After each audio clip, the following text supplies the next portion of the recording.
REPELLED, a short story written and narrated by J. Ellis. Music and sound design also by J. Ellis.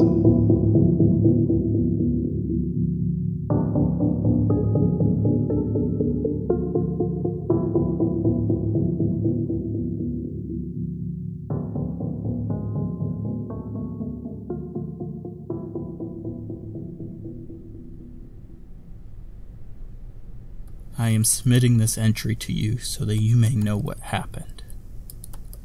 In the beginning, when I noticed it almost 7 days ago, I saw it as a gift. A gift that could improve my life in ways I never imagined. I'm an introvert. People scare me.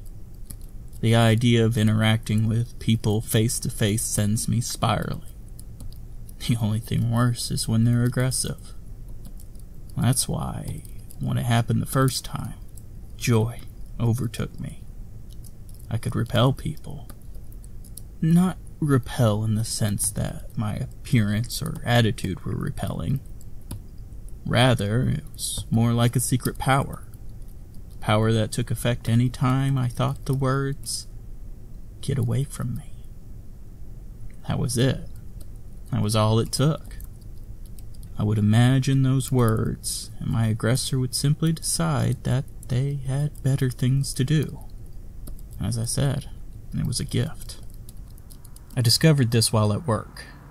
I'm a security guard who mans a truck access gate. The job was my escape from the soul-sucking realm of customer service, but every now and again, I still have to deal with people. Most times, all they have to do is flash their badge, and I open the gate. No one gets out of the car, and I can stay safe in my guard shack. But that day, I had one of those experiences. No badge, but that didn't deter them. They insisted I let them through. When I informed them of the fact that I couldn't let them in without a badge, they started cursing at me. I tried to maintain a professional demeanor, but those words flashed through my mind. And then the person stopped. It was odd. Like they had suddenly forgotten what it was they were doing. Amazed, I watched as they turned back to their car and drove off. I'm not a person who believes in magical powers.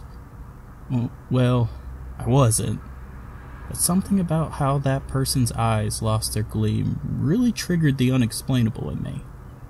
I needed to test the theory. To my awe, I was right.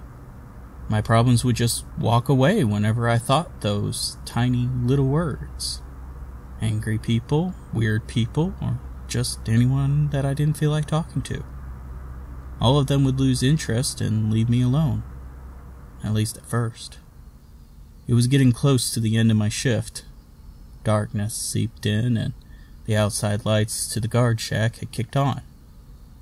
The gate entrance faced the side of a singular private road, a blanket of trees setting the background beyond it. I don't know when or how he came. I just raised my head. There he was, standing outside the sliding window.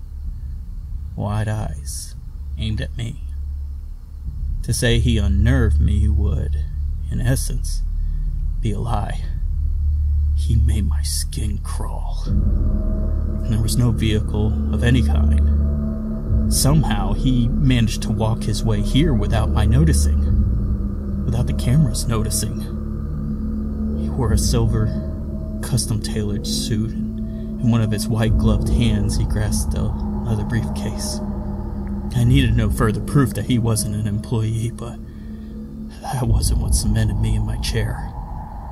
It was the blank stare and rows of teeth smiling at me. I tried to convince myself that it was just the lack of light, and that his eyes weren't really black, and I just missed every time he blinked. He knocked on the window with a slow, continuous tap. I wanted nothing of it. I shut my eyes and thought the words. Those magical words that had saved me all day. The knocking stopped. Relief rushed through me. It had worked. I waited several moments before gaining enough courage to open my eyes. He was still there. Empty eyes bore into me, and that smile had grown wide enough to rip his face. I refused to move. The man reached into his suit pocket and produced a folded piece of paper. With a gentle motion, he set it between the crack of the window and the frame. Then he left. He walked to the entrance's end, where it met the road, and then disappeared down it to the right. I waited until I was certain he was gone, and then I slid the window open and grabbed the piece of paper. With trembling hands, I unfolded it. My legs gave out when I read the inked words sketched on its surface. That does not belong to you. I will be claiming it soon. He knew. How did he know him? Why had it not worked on him? What did he mean by claiming it? I wished I could say that I discovered the answers during this past week. I haven't, and the only theory I can contemplate leaves me with a sinking feeling. It only got worse. At midnight that night, I awoke to the sound of that familiar, slow rhythm knocking on my bedroom door. Tap, tap, tap. I pulled the covers up to just below my eyes, unable to take my gaze off the door. It lasted all night until the sun rose. I hadn't slept a wink, but right when I thought it was safe, a little piece of folded paper slid under my door. 6. It didn't end. This would be the pattern every night after. Always at midnight. Tap. Tap. Tap. Another folded piece of paper. 5. Then 4. Then 3. Then 2. Last night, it said 1. I lay in bed tonight, writing this. As of now, the clock greets 1 to midnight. I do not know what will happen when it strikes 12. If you are reading this, and you have not seen or heard from me, then you know what happened.